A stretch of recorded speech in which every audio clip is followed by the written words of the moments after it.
Drama serial कलंदर में आज की एपिसोड में अदन सबको चाय देने के लिए आती है। तो वहाँ पे जूही भी पहुँच जाती है और आके कहती है कि मम्मा मम्मा मैं भाई को फ़ोन कर दूँ कि हम लोग मैं पापा और आप हम तीनों हम लाहौर आ रहे हैं। साथ ही अदन भी एकदम कहती है कि काश मेरा नाम भी ले ले, लेकिन वो उसका नाम नहीं लेती। तो उतनी देर में उसके साथ कहती हैं कि अदन जाओ, मैंने रात को ना मिलाद पे जाना है, मेरा ना एक सूट प्रेस कर दो।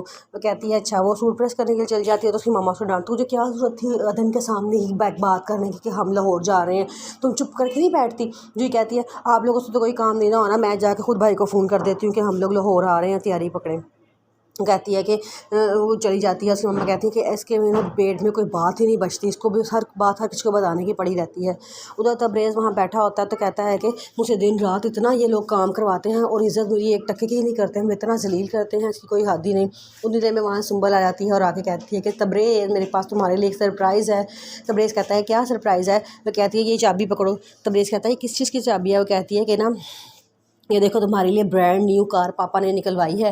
वो कहता है मेरे लिए ब्रांड न्यू कार, बहुत बहुत शुक्रिया, लेकिन किस खुशी में। तो वो कहती है कि बदकिस्मती से तुम मेरे पापा के दामाद बनने वाले, तो इससे तुम्हें कार तो गिफ्ट करना ज़रूरी है ना, ताकि तुमकी बेटी कार में आया जाया करे। वो कहता है कि हाँ। तो फिर वो कहता है चलो चलो मैं ना अंकल का शुक्रिया अदा करके आता हूँ। तो वो कहती है कि तुम अंकल का शुक्रिया बाद में अदा कर लेना, पहले मुझे अपनी ब्रांड न्यू कार पर लॉन्ग ड्राइव पर लेकर नहीं जाओगे।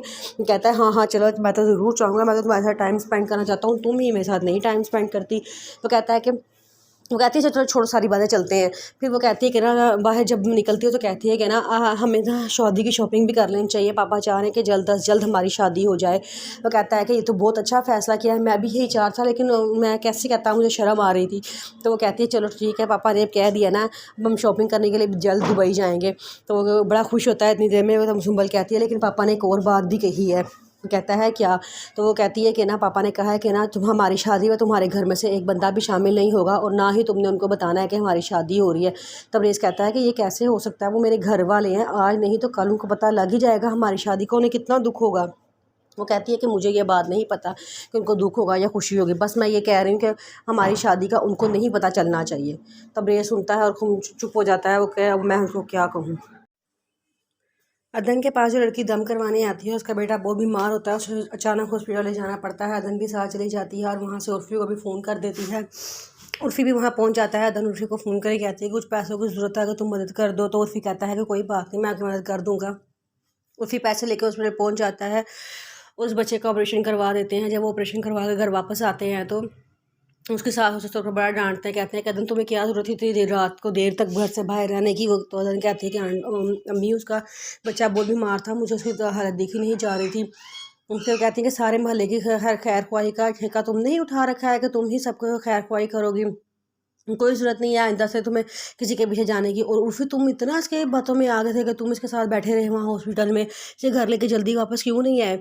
जिस पे वो जो उसके जूही भी बोलना शुरू हो जाती है, भाई साहब भाई आपको तो ऐसे ऐसे ऐसे। तो साथ उसका भाई कहता है कि जूही तुम्हारा हर बात है बोलना ज़रूरी होता है। साथ उसकी मम्मा कहती है देखा कैसे उसके पीछे लग के अपनी बहन से लड़ रहा है, अपनी बहन से झगड़ा कर रहे हो तुम। तो वो कहता है कि मम्मा इसको भी तो मना करें ना आप। मिसाल कहती खैर जाओ अदन, जा किचन सारा गंदा पड़ा, सारे बर्तन धुलने वाले हैं और आटा भी गूंदना, सुबह मुझसे आटा नहीं गूंदा जाता। और जाओ जाके मेरे उर्फ़ी के लिए खाना लेके आओ। उर्फ़ी इधर आओ बैठो खाना खाओ। तो वो कहता है कि नहीं मैंने खाना नहीं खाना। उर्फ़ी गुस्से में वहाँ चला जाता है और सीधा अपनी मंगेतर के घर चला जाता है। वहाँ जाकर उससे कहता है कि क्या हाल है तुम्हारा। वो कहती है मंगेतर भी बड़ा गुस्से में होती है, कहते हैं कि तुम अदन की खातिर हॉस्पिटल में बैठे रहे हो, तुम्हें मैं फ़ोन कर तुमने मेरा फ़ोन क्यों नहीं उठाया। वो कहता है कि मुझे तुम्हारे गुस्से से बड़ा डर लगता है और तुम इस बार मुझे माफ़ कर दो, आइंदा मैं कभी तुम ऐसा तुम्हारा फ़ोन उठाने में लापरवाही नहीं करूँगा। वो कहती है कि चलो आज माफ़ कर रही हूँ, आइंदा नहीं करूँगी।